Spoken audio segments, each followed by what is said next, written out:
Good afternoon, ladies and gentlemen. Welcome to another episode of Sports Talk with Eddie, presented by Our Time Press.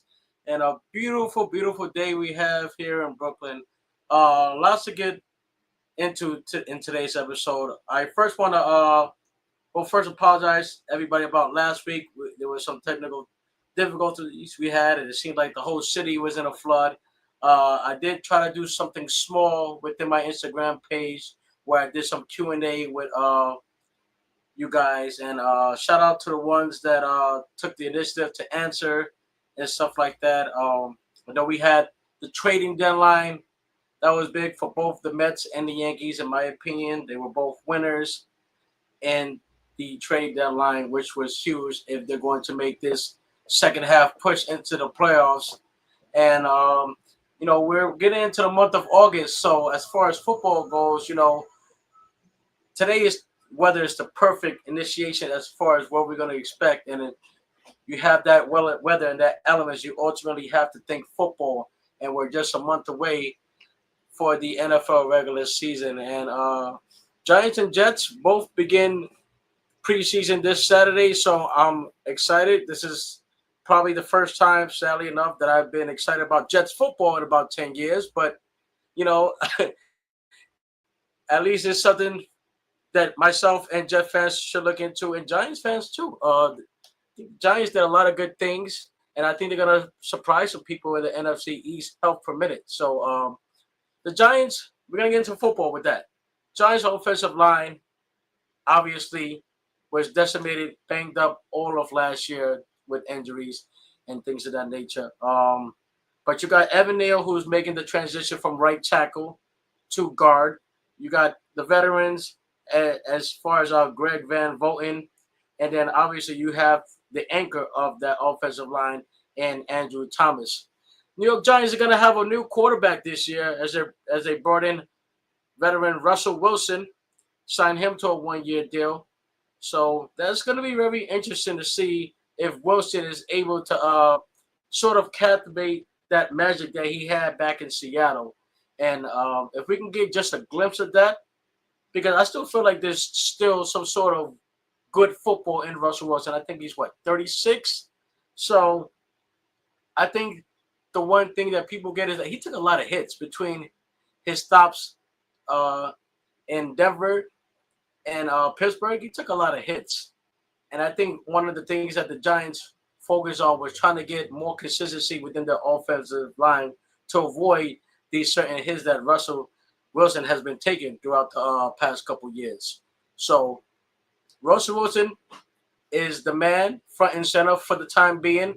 The Jets did go with Jackson Dart, the quarterback, in the later rounds to back up Russell Wilson. So the plan right now is for Russell Wilson to lead this Giants team with wide receivers, with Malik Neighbors. You got Darius Slayton, who the Giants re-signed back. And I'll tell you one thing, man. If Jalen Hyatt could find that magic that he had about 2 years ago, and you add him and Malik Neighbors, that's going to be, in my opinion, a very underrated 1-2 combination receiver corps. Obviously, it's going to be a tough hill for the Giants to climb because when you think of the NFC East, you're thinking about the two powerhouses when it comes to the defending champion Philadelphia Eagles, and of course you have the Washington Commanders, who had a sensational season. So I think this Giants team is poised to have a good season, but obviously, you would hope that they would stay healthy. And I'm going to say this right now, and you guys can take a Kodak moment, take a picture, screenshot, or you do whatever you want to do with what I'm about to tell you. Because I think this is going to go into fruition. Health permitting, I can't stress that enough. But you have a defense with Kayvon Thibodeau, Dexter Lawrence, Brian Burns, Darius Alexander, and then you add in Abdul Carter. You take those two quarterbacks that went out in front of him. I honestly think Abdul Carter would have won number one overall out of Penn State. So you add that, this has the ingredients of being a top 10 defense. In my opinion, I really do think so. So Obviously, it's all about consistency, and it's all about Russell Wilson able to find that magic that he had back in Seattle. It's easy to say he had bad seasons. Well, if you really look at what was around him, he didn't really have much going for him. Um, Denver was a lost cause. I don't know what version of Russell Wilson that was, but it's hard when you don't have a line and you're getting beat up and thrown around the place.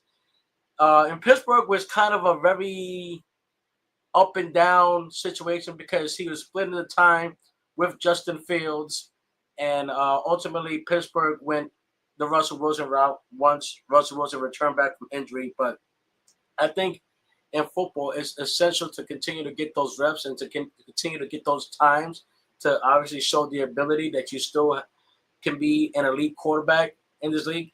Is Russell Wilson an elite quarterback? I don't know. That's a very, very difficult question to ask because we haven't seen him good in some time. Do I feel like he has ability if you put a good core around him? I think so. He may not have that zip on his fastball like he used to, but this is a guy who's always been accurate.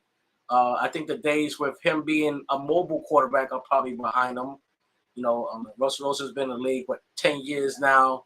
So I think his way of trying to reinvent himself as far as being a more pocket quarterback, as far as being mobile, I think once he makes that adjustment and sticks with that adjustment, I think he'll be fine. Do I expect for him to have these mobile glimpses? Absolutely. I mean, he's Russell Wilson. He's going to have those mobile glimpses, but I think if we're expecting him to rush for 50, 100 yards, I think those days are behind him. But I think what this Giant team needs right now is that they need consistency within the quarterback position. Daniel Jones was just horrendous. And I think all Giants fans would agree with me. He was just horrendous. And the backups weren't any as good once they released Daniel Jones. So I think Giants fans would get down on their hands and knees if they could just have a glimpse of success. Again, it's not going to be easy because, in my opinion, they're in one of the most toughest, if not the most toughest. I would say the NFC East and the AFC South, I believe. I think that's correct me if I'm wrong, but the same division where you have Kansas City, you got the Chargers, you got the Raiders. If I'm wrong, I do apologize. I get them mixed up from time to time, but those divisions are the two most toughest divisions in football. Obviously, with the NFC East, you got the Philadelphia Eagles, so the defending champion. You still got Jalen Hurts at the helm. They're arguably going to be the favorite to come out of not only the NFC East but the NFC in its entirety. I do believe with Washington making that big acquisition of Deebo Samuel, I think that gives Jalen Daniels another weapon to use within that offensive core. Whatever's going on with Terry McLaurin as far as the front office, you gotta fix that. He's been one of the best receivers in the league the past few years, and I get it. At the end of the day, money talk, BS walks, and whatnot. But you definitely need to get him back in the helm so he could, mesh with that combination with Samuel and that offensive line is going to be really, really, really good this year. And I think the scary part is that what we saw from Jalen Daniels in his rookie year was just amazing. It almost gave me RG3 vibes when he just came in the scene and he was just gunning it down the field and stuff like that. So hopefully he stays more healthier than RG3 did towards the end of his career. But I think the sky's the limit for Jane Daniels. But that's not to say that if the Giants stick with it, I don't know, in an 18-game season, I do think the Giants, I think 9-8, I think will be acceptable for Giants fans if they're healthy. Listen, they're a much more talented team than they were last year. I mean, there's no way to go around it. 8-9, 9-8.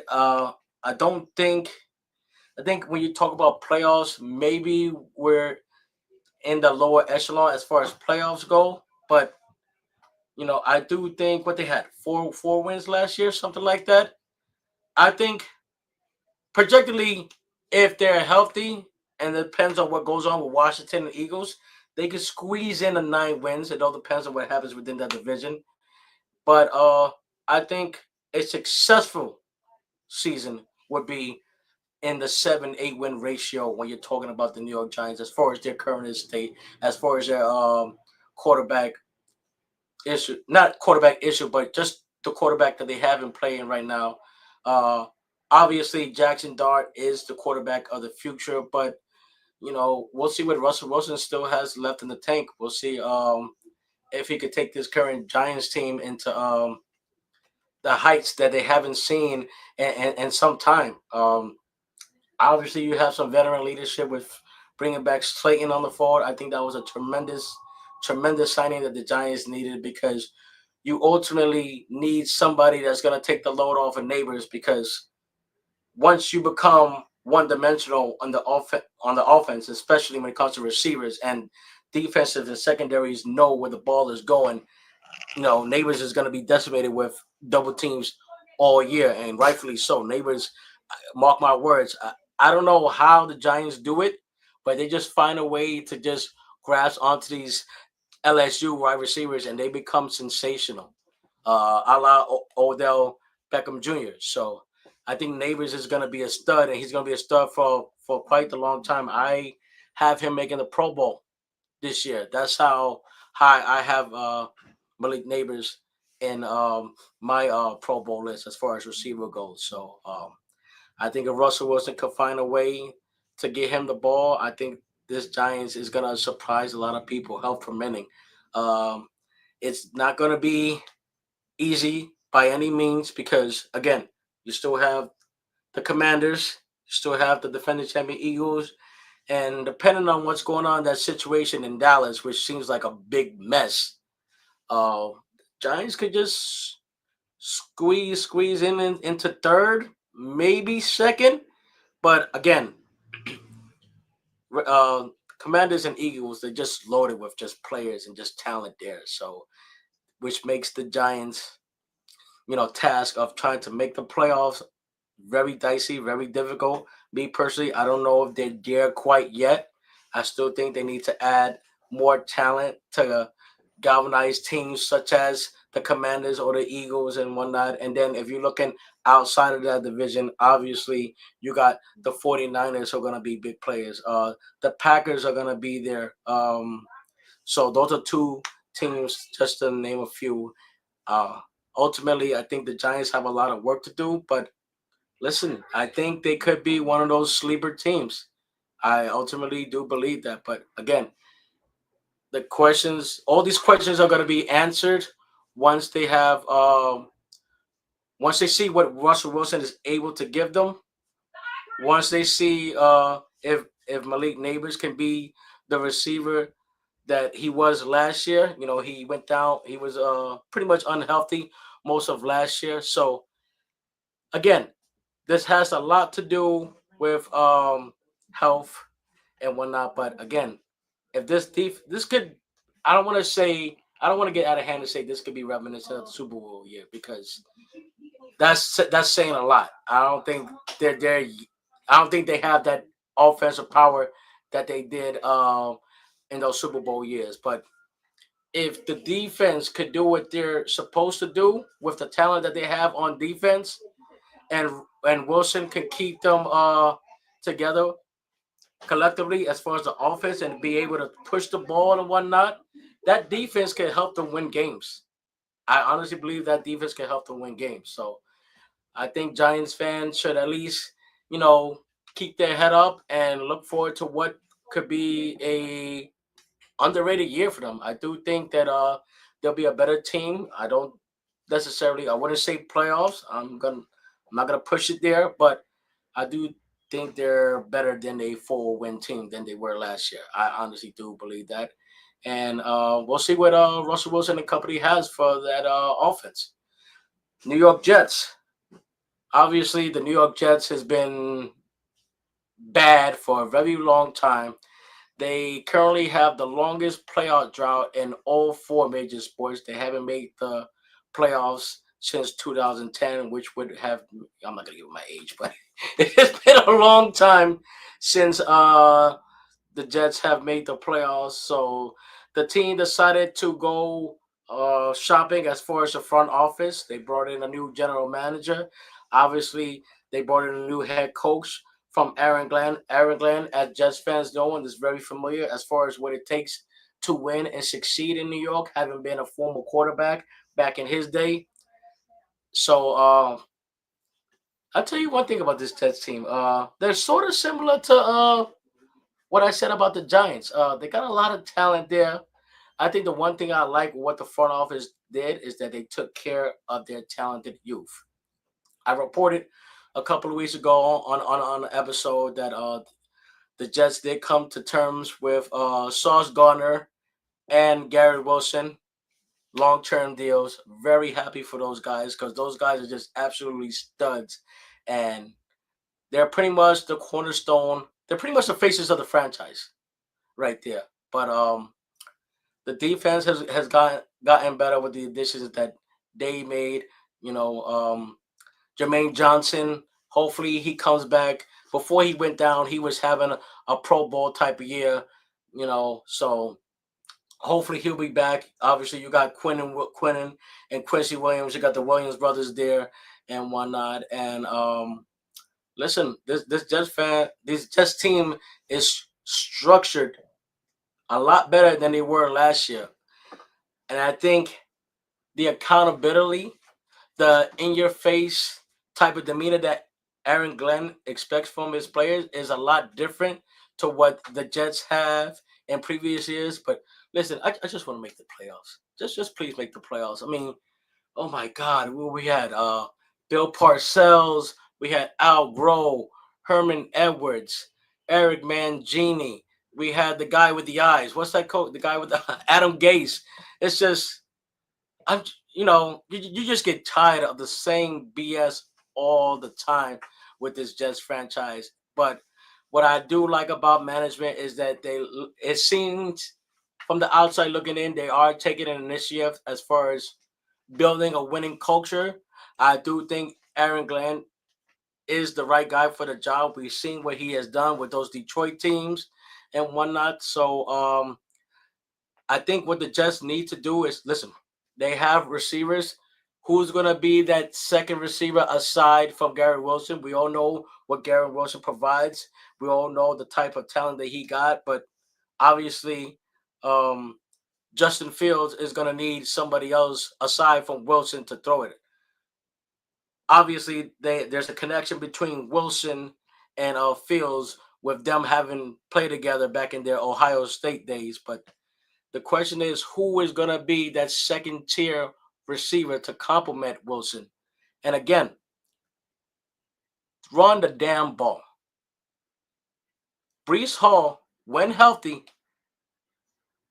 could be a top 5 running back in the league. The numbers says when healthy, the numbers prove exactly what I'm saying. And then not only that, but this could be a two-headed monster type of backfield because Braylon Allen, this guy, he's special, man. I mean, the film that I've seen on him, the video that I've seen on him back in his Wisconsin days, obviously there was a health issue with him as far as injury goes, but you add Braylon Allen and then you get a healthy Brees Hall. This could be, I think this could be a breakout year for Brees Hall. I think he's coming to that phase where he sees Wilson get in the bag, he sees Sauce Gardner get in the bag, and ultimately, if you want the bag, you have to have a good year. So I think this is the year where Brees Hall was like, you know what, I want a piece of the bag too, so I'm gonna go out there and ball. So I think the Jets have the capability of also surprising teams in the AFC. I don't think they're gonna come out the AFC East, if I'm being too honest. I think that division in its entirety, I think everybody got better. I think Miami got a little bit better. Obviously, New England got better with the additions that they made. But obviously the cream of the crop in that division is the Buffalo Bills. So the Buffalo Bills is going to continue to be the cream of the crop as long as Josh Allen knows how to throw a football. So, um, but all in all, I think for both respective New York football teams, I think there's a lot of excitement to be happy about. There's a lot of intense, and I think football, New York football just needs to just return. I mean, the city is just so hot. If anything that we haven't seen as far as what the Yankees did last year, what the Knicks did this past year, you get New York football on the map once again. This city is going to be on fire. So, good luck to both teams. And again, if you guys are into preseason football and you can't wait just to get a taste of some good football. Both teams will be in action this Saturday, so tune into those games. And yeah, football is amongst us as we see. So we're gonna get into a little bit of basketball. I was gonna cover this last week, so we're gonna get into it this week. The Knicks have come to terms with Mikal Bridges on a 4-year, $150 million deal. I what's weird is that the people that I have spoken to offside, off camera, were very critical. And I'm like, what are you critical about? Yeah. Was he a no-show during the playoff run? Yeah, I can agree with that. But if we're really looking at the big picture, if we're really looking at the big picture, Mikal Bridges has played 556 consecutive NBA games. He has been the Iron Man of the league. He hasn't missed an NBA game in his career. And for that being said, I don't think he missed a game back in college. I could be wrong. But listen, this guy is Iron Man. In his Brooklyn days, he has proven that he can be a leader and he could take a game over, with his shot creating ability. We all know what he can do on the defensive side of the ball. He made two crucial and game deciding defensive plays in that Boston series. So let's pipe down with that negativity with Mikal Bridges. It's a 4-year deal, and it keeps that Villanova core together with Brunson. I think Cat still has 3 years on his contract, and you add Bridges, and I think Bridges is gonna fill in the void nicely. So I think with Bridges is that he is a touch reliant type of player, which means he needs touches to be able to be consistent and to create. So, according to league tracking data, Bridges had the second most front court touches in the league, where he held the ball for a second or so. He was only one of 3 players in the league to have at least 1,000 touches that met that criteria. And what does Mike Brown's offense relies on? Pace and space, which is something that Mikal Bridges thrives on. And the ability to run the ball and move the ball quickly will make him one of Mike Brown's favorite players. He ran the same type of offense in Sacramento, and if you want to go back to that, he ran sort of a similar. There was a similar offense that he ran as an assistant for the Warriors. So I need people to just pipe down on that noise a little bit as far as being so negative about this Mikal Bridges deal. Oh, well, it was too much money. He doesn't deserve it. You're not going to find anybody who has been this healthy, who has been this reliable, and if he can listen, for some reason, the Tom Thibodeau offense didn't work for his type of play. It happens. He's not the only player where an offensively dominant player has not meshed with a head coaching style. Sometimes it just has to go. It just has to go. That's just how it is. But I do believe the type of style that Mike Brown initiates within this offense fits like almost a glove. I don't want to get overzealous, but I do think the hiring of Mike Brown is going to excel Mikal Bridges' game. And I don't want people to say that I'm contradicting myself because again, I still stand by Tom Thibodeau. I still question that, but I took some time because I was pretty heated. I was pretty heated when it happened. I think we had a few calls come in, and you know, in closing, what I got from that is that Thibodeau's firing has a lot to do with the front office feeling like this is as far as we're able to go. With Tom Thibodeau's stubbornness and his coaching style, again, Tom Thibodeau is one of the best defensive minds we've seen in the NBA. But if you're only gonna go one level and you're not capable of hitting that upper echelon with this current roster, which has finals written all over it. I had them before the playoffs started. I had the Knicks in the finals to begin with. I had the Knicks meeting the Celtics in the Eastern Conference Finals, and I ultimately I had the Knicks in Denver in the finals. I'm not gonna say I had OKC because I didn't. I just felt like OKC was gonna be one of those Sacramento darlings where Sacramento had those good teams in the 2000s, but once they ran into the Lakers, they just couldn't hit that hump. So I do think the Mikal Bridges, the signing is a good signing. I think the money was right.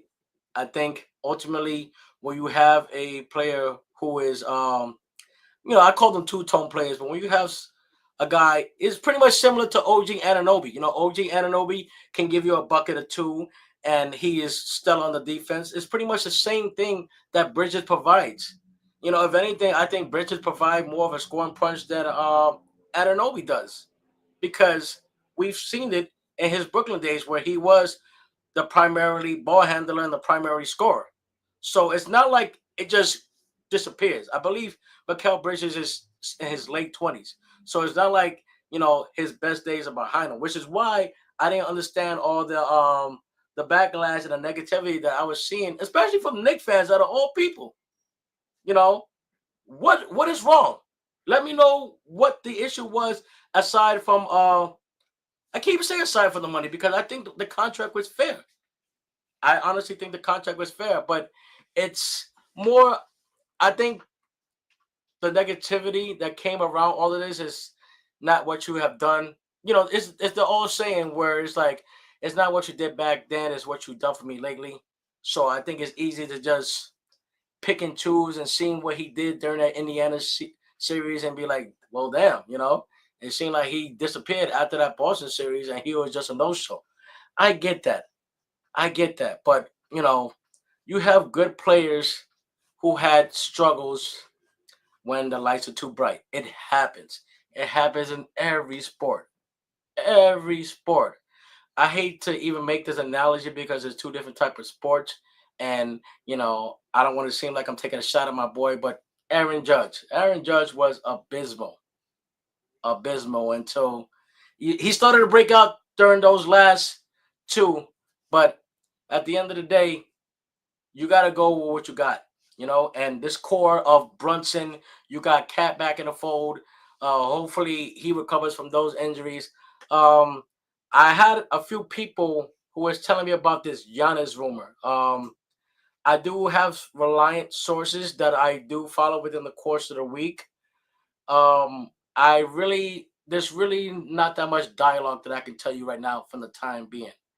I think everybody got a little I think everybody's eyes opened a little bit once they found out that he bought some property in the New York area, and there was a rumor that he was unhappy that they just gave up on Damian Lillard.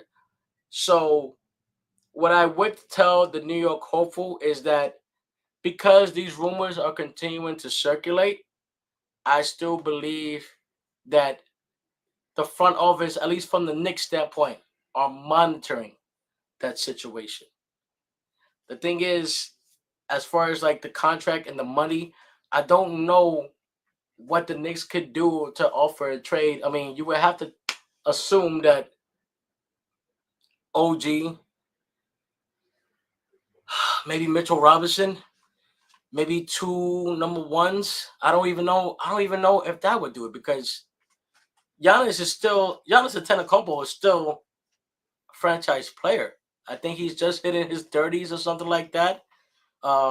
This guy is a walking bucket. He still gives you I think he can still give you 26 and 10 in his sleep. So I think if there was a trade that had the Knicks involved, I think Milwaukee, rightfully so, is gonna ask for the kitchen sink. So I'm sorry for the time being. I can't really give you guys that much more information. I'm just going according to the sources. Obviously, like you guys, I read and stuff like that, but I don't know what to make of this. All it is just noise for the time being. I think for the most part, the Knicks got what they got. Those two acquisitions, with your son Yabusele, that was a pretty good deal. I think he's gonna do some good as far as the front court for the New York Knicks. He's also, a scoring option that can give you some versatility and most importantly spacing when it comes to that second unit. I do think Jordan Clarkson is also something that the Knicks needed as far as a scoring punch. So you add Yabusele, and I think I said this over. This almost sounds like deja vu, but you add Yabusele, you add Jordan Clarkson. Whether they decide to start Josh Hart or keep him or put him on the bench, Josh Hart can give you a bucket here and there, and obviously the way his defensive intensity to go along with what Mitchell Robinson provides you on the offensive end, you know, push the Knicks in a good spot. And listen, the window is kind of open for the Knicks in the East. I still something tells me that they still need something. I just don't know what that something is. Maybe that something is Giannis. I don't know.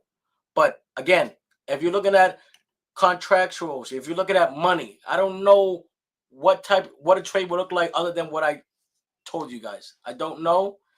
But you got Tatum who's out for the year. Tyrese Halliburton is going to be out for the year. And if you really look at that, that's Boston and Indiana are were pretty much the cream of the crop of that East. Now, obviously, Atlanta's going to be there. The teams that are expected to go down because of these top tier injuries, Damian Lillard. I forgot to mention Damian Lillard too. But the team that are dealing with these top tier injuries as far as Halliburton. Milwaukee doesn't have that number two scoring option with Damian Lillard gone. And then Jason Tatum, it kind of sort of opens up the door in the East for the Knicks. Again, everything is just is help permitting, and it has to do with how fast this current Knicks offense can mesh with Mike Brown's style. So obviously, when Tom Thibodeau came around about 6 years ago, the roster wasn't what it is now. There's obviously a lot more talent for Mike Brown to play around with and whatnot. But I think the sky's the limit. But I do think that if this team stays healthy, if this team is able to do with it, listen, you know what you're gonna get from Jalen Brunson. This guy's a walking bucket. This guy's a walking bucket. I wouldn't be surprised if we're talking about MVP for Jalen Brunson. I'm telling you, this guy, he's a stud. He's gonna be around for some time. His ability to score the ball is nothing short but impeccable. You add him there with Carl Anthony Towns, who hopefully will be back healthy and ready to go. As far as the knee and the thumb issue that he had during that playoff series, and then you add in Bridges, who's going to be motivated with his new contract. The starting five, they're good to go. I think maybe Josh Hart. I think Josh Hart. I think this might be a contract year for Josh Hart. But still, Josh Hart is one of those guys where he's gonna lay it out all on the line, whether you start him and bench him. And I think coaches just absolutely love players of a Josh Hart who's like, you know what, man, put me everywhere, man. If it comes with a W, then I'm all for it. So uh, I think that ultimately the Knicks are poised to go on another run. The East is wide open, but again, you have other teams that were probably considered third tier that's probably going to move up to the second tier, considering the fact that Indiana may not be as good as they were last year. Boston is going to rely a lot more on Jalen Brown. Jalen Brown could be able to take the leadership role from Jason Tatum and whatnot. But, you don't want to take a bad situation to a good one as far as injury because you never want to wish injuries on anybody. But the situation is what the situation is. If the Knicks are able to stay healthy, there's no reason. There's just no reason at all. If Mike Brown could excel his offensive, and for the most part, Mike Brown is known as a defensive guy, but he also knows how to coach his offense well. He's had tremendous success wherever he has gone, including the Cleveland days with LeBron. And obviously he's won a couple of championships as an assistant with the Warriors. And more recently, he pretty much turned that Sacramento Kings franchise around. So this is a guy who has the ability to change a culture. And I think if you guys had tuned into that press conference, I think there's a lot of good that you enjoy hearing when it comes to what he wants, what is he's expecting from these players. And I think the one thing that people around the league talk about when they talk about Mike Brown is that his accountability. He doesn't care if you're the first guy, the top tier guy, or the last guy off the bench. He's gonna make sure you're accountable. And I think sometimes you need that foot in the behind to just be like, hey, well, listen, I know you're this type of player, but this is the time, but this is what's gonna make us win. This is what's gonna get us better. So I'm gonna need you to follow that. And again, this New York Knicks team this year is such a pivotal year as far as championship aspirations. Again, you know, wear and tear in the 82 game season, it does provide that a lot within the body. We are not sure how long this window is going to be for this New York Knicks team. But as far as the other teams that have been decimated with crucial injuries, this is a type of year that the Knicks need to really take advantage of, and they need to just play their type of basketball. And if Bridges can find some of that offensive juggernaut that he showed in Brooklyn to go with this Mike Brown offense, I think he's gonna shut a lot of people up that was, for the most part, negative. I mean, again, I've seen some people who are okay with it, but from the conversations that I've had, a lot of people are negative, and I'm just not trying to. I'm not fathoming why. I'm not fathoming why. I mean, this guy, he's a certified baller. He can get you a bucket nowadays. And again, he is just as valuable on the defensive end as an OG Ananobi, as a Mikal Bridges. If you're talking about, from the defensive side of things, So I think we just need to bear down and just let's see what this guy does. He's got his bag. And let's just see Mikal Bridges and the Knicks go to work. So we'll see what happens with that. I think preseason for basketball starts October ish, something like that. So we'll see what this Knicks team is made of once the season starts. But again, the Knicks are going to be highly touted. I do see them. I expect them to be in a lot of national televised game simply because how their roster is constructed. Um, Again, me personally, I had them as the favorite in the East. Right now, I had them favored last year in the East, so that is not changing for me as far as where do I see this Knicks, and I think just them just the front office basically telling Knicks fans like, listen, this is the core that we believe in, and this is why we're giving this starting five pretty much long term deals. As far as them signing Brunson last year and them signing Mikal Bridges this year, so I think it's more of a trust the process when it comes to how things unfold with the Knicks and when this current roster is able to adjust to Mike Brown's style of play. But again, Mike Brown's not a scrub.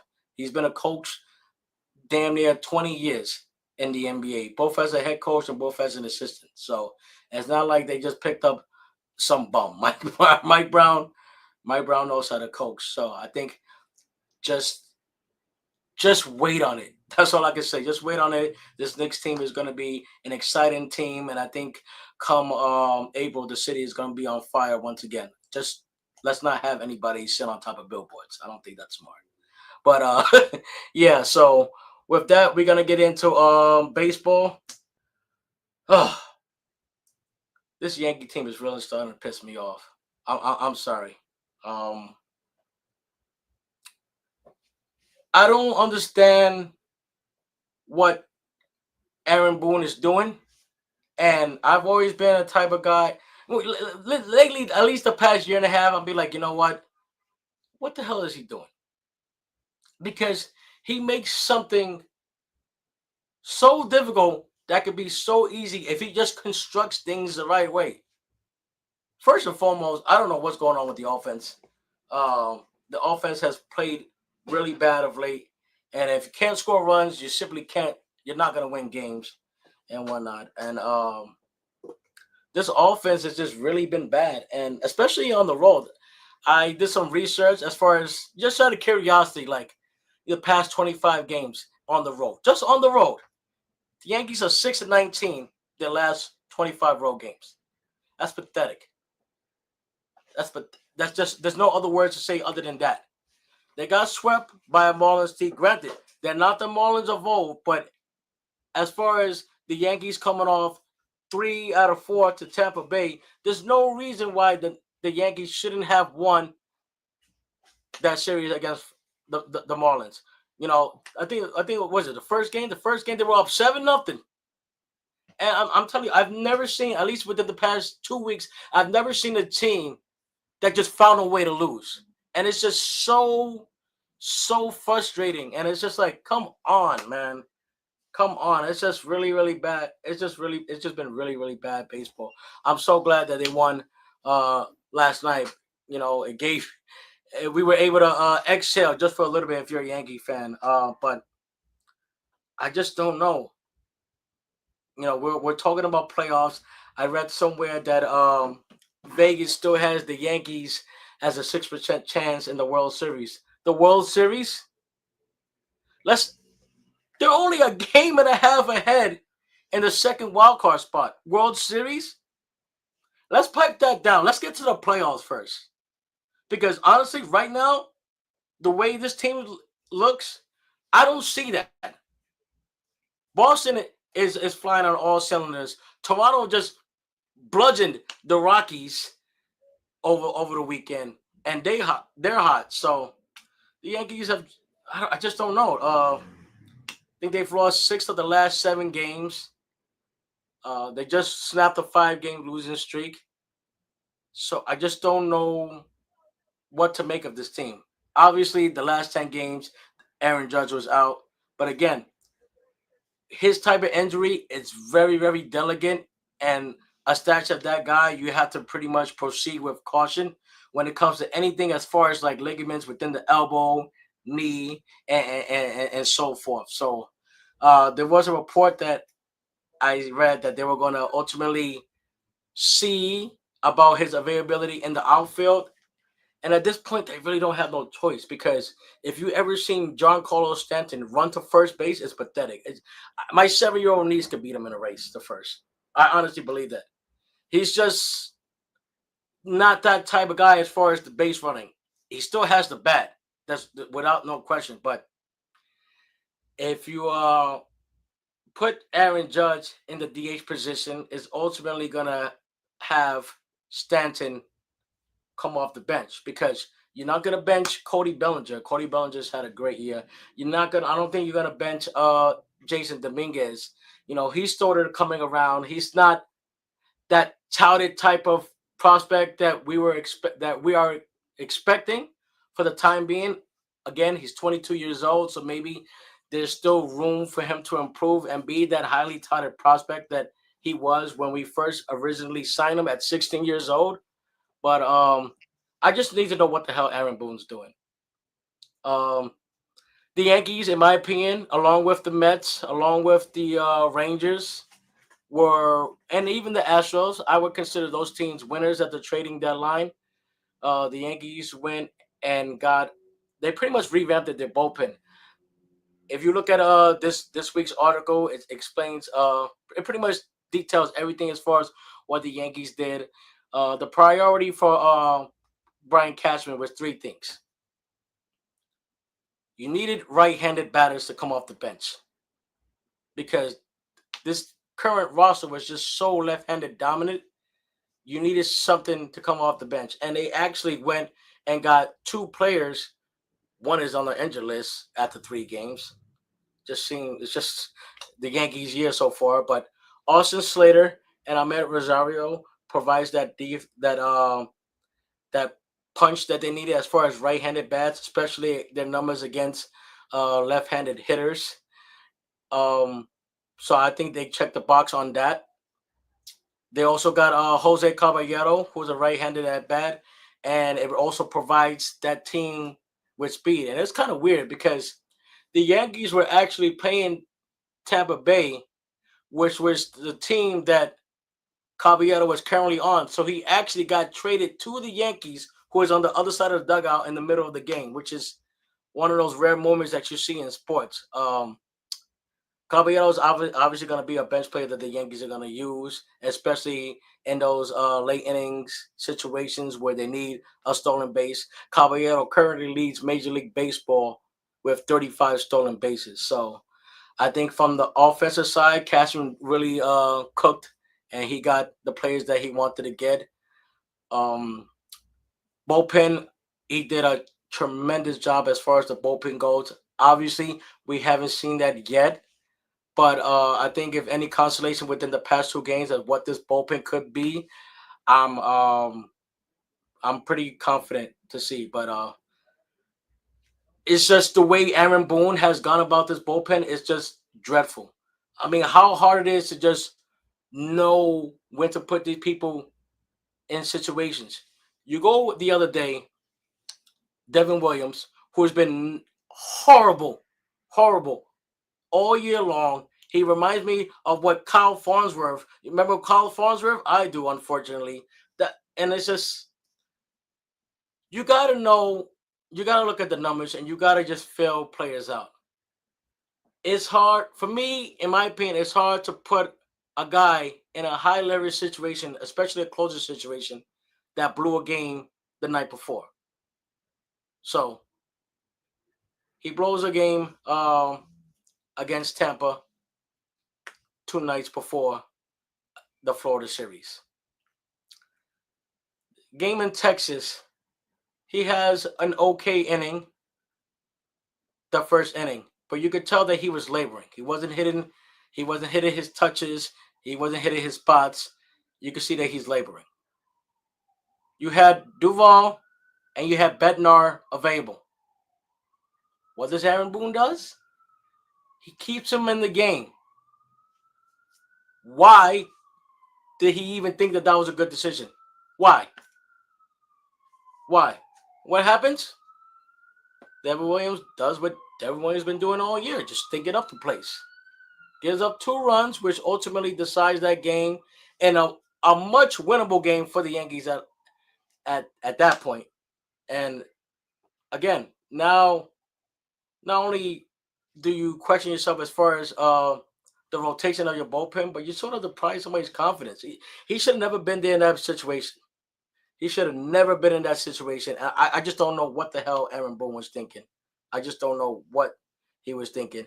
And it's like, look, you want me to listen, you give me one day to be the bench coach of the Yankees, and I can tell you how to construe this entire bullpen. So here's what we're gonna do. You put Devin Williams and you put Mark Leiter Jr. in the middle innings. Let's say, unfortunately, your starters, which the Yankees weren't able to do because in the trading deadline, the action price was a lot. There was Spencer Jones' name thrown out and George Lombard Jr. I would have been okay with us parting ways with Spencer Jones if it means us getting a high quality player. But I don't know. Again, I don't know what those talks were like, but I know those names were definitely floating around. But again, I would take Devin Williams and Mark Leiter Jr. in the middle innings. I don't think Devin Williams, at least for the time being, is a closer in the Major League Baseball. And sometimes, listen, sometimes the psyche of these players, when they go through these negative aspects and they go through these droughts, it gets you. At the end of the day, they're human just like we are. But because they're performing and they're on the limelight, especially in New York, we look at them as superheroes. But it does happen where these players have these mental outbreaks and it just takes some time to get it together. I'm hoping that's the case for Devin Williams. His situation reminds me a lot of Brad Lidge. Brad Lidge, obviously, I want to say uh, the decade of the 2010s. Brad Lidge for the Houston Astros was just a lights out closer. Lights out closer. I think it was that playoff game against St. Louis where he gave up that home run to Albert Pujols. He just wasn't the same. He just wasn't the same. And I look back to David Williams' last game in Milwaukee in that wild card series against the Mets, where Milwaukee was there. They were there. It was a winnable game for them, and he gave up that big 3-1 opposite field shot to Pete Alonso. I think some way, somehow, that played into his psyche as far as having the confidence to close games. And then when you have it again and it becomes repetitive, first of all, it stings worse because it's New York. And New York fans, they'll let you know when you're doing good, and they're gonna let you know when you're stinking other place too. So it's him not being successful times two when you count the Yankee fan base. So again, what I would do if I was Aaron Boone, and listen, let's add Aaron Boone to this. Let's get somebody let's add Brian Cashman. Let's get somebody from the Yankee organization to see this video and at least take what I'm saying. Take what I'm saying under advisement. I'm losing my damn voice here. Take what I'm saying under advisement. You put Williams and Leiter in the middle innings. Okay? I think when you consider high leverage situations, like when you need a strikeout in a situation, that's when I will put in Cruz and Weaver. Cruz is obviously on the injured list, but when he comes back, I think that combination of Cruz and Weaver is going to be lethal as far as the ability of getting strikeout. Both high strikeout ratio type of guys, and both have proven they are successful in high leverage situations. As far as lefties, you don't really have to worry about that. I don't think so because Tim Hill has been really, really good against lefties. So if you want to go match up lefties on lefties, let's say you got a starter who's 4 1/3 or 5 1/3, and he's got a pitch count of 95 and whatnot. You you put in and you put in Tim Hill. If you got, let's say, 2 or 3 lefties coming up in the lineup, Tim Hill is graded lefties, not so good against righties, but you pretty much have your lefty specialist. The Yankees had that same formula when they had Mike Myers back in the day. So you add Tim Hill as your lefty specialist. Now, here we go with the upper echelon as far as the setup role and the closer role. The setup role, in my opinion, should be Camilo Doval. Camilo Doval was lights out during his time with San Francisco. He has a 100 plus mile per hour fastball that has such significant movement, and he has breaking balls that throws off batters and whatnot. So I think Camilo Doval, first of all, it was genius how Brian Cashman was able to pull the trigger. I got the report at 5:59. The trading deadline was officially closed as far as being able to send the paperwork to Major League Baseball offices at 6 o'clock. So for him to get that move at the buzzer, as they say, was amazing, sensational, and I think he will be the perfect setup man to who I believe the closer right now should be is David Bednar. David Bednar was probably the best player that the Yankees got within the trading deadline from Pittsburgh. Obviously, he has history of closing games and whatnot. And to be honest, he saved Aaron Boone's damn job the other day. He saved his job the other day. You know, you bring in a guy to give you a 5 out save, and ultimately, you know, give the Yankees a win that they desperately needed because it was just looking so. It still looks so bad. It still looks so bad, especially the numbers I provided you guys of how bad they've been stinking other plays on the road. But let's go. Let's just please go with that. And listen, you guys can call in. You guys can comment. Let me know what you guys think about how I think the Yankees could ultimately construct that bullpen. I'm trying to look for something positive to say about this Yankee team right now, but I'm just so ticked off at what I've seen. It's hard to really think of anything positive right now. I mean, there's 6 games back in the AL East. We're in third place in August, which I don't even remember in my entire life I've ever said that about a Yankee team. I could be wrong. Um, but the Yankees just need listen.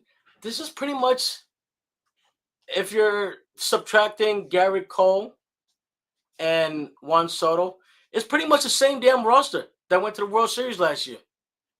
So when I see a team that's just playing horrible defense, not running to first, not having the ability to score runs when it counts, something is going on. And when you see things like that and you read into body language as a fan, you ultimately think that there is a locker room issue. Whatever it is, listen, Cashman, speak to the team. Judge, you're the captain. Have a player only meeting, but you guys got to get it together. This Yankee team has to get it together. And please, I don't want to hear anybody talking about playoffs. Okay? I'm ultimately thinking, I'm channeling my inner Jim Mora when he was like, playoffs? It's almost eerie to think that if the Yankees, now obviously, there's 48 games left. There's still time. I think ultimately for the Yankees to get in my opinion, and maybe I'm over exaggerating a little bit because I'm a Yankee fan and I want them to be able to win, but they can win 30 out of the 48. Maybe that will solidify themselves as one of the 3 wildcard spots. But the way the ship is just sailing, it's just very, very tough to watch Yankee baseball right now. You've seen this team have leads in the 8th inning and just find a way to just give up the game. It's very frustrating. But if there is anything positive to say about this current Yankee team, obviously they got the captain back, Aaron Judge. So hopefully when he gets that rhythm back and he gets that swing back, hopefully he could catapult this offense and jumpstart this offense to a championship caliber offense, which they should be. For whatever reason, I don't know why the hell they're not, but they should be. Anthony Volpe has been really hot. He's got a 146 WRC, 9.9 OPS, he's slugging 627, and he's got 7 home runs since the second half began. So it'll be nice to see him going because for most of the season he couldn't hit a damn beach ball. So again, I don't know what's going on with him. This was a guy who was a Gold Glove caliber player last year. I believe he leads the league in errors with 16 this year. So again, all of this stuff is mental, and all of this stuff could be corrected, but they just haven't corrected it. So we'll see what this Yankee team is made of. I think August is obviously a crucial year. September is going to be there, but between August and September, but I think August is when we're going to really know what this Yankee team is made of. Obviously, they got a little bit of a tough stretch with these games coming up. They got a big 3-game series that begins tomorrow at Yankee Stadium against the Houston Astros. So we'll see how that goes. But listen, Booney, let's get it together. Yankees, let's get it together. Let's make it. Let's have this process of a 0-0, and hopefully they'll find a way to put it all together. But I want to thank you guys for tuning in once again. Appreciate you guys tuning in all the time and showing your love and support. Thank you guys so much. I'll see you guys next week.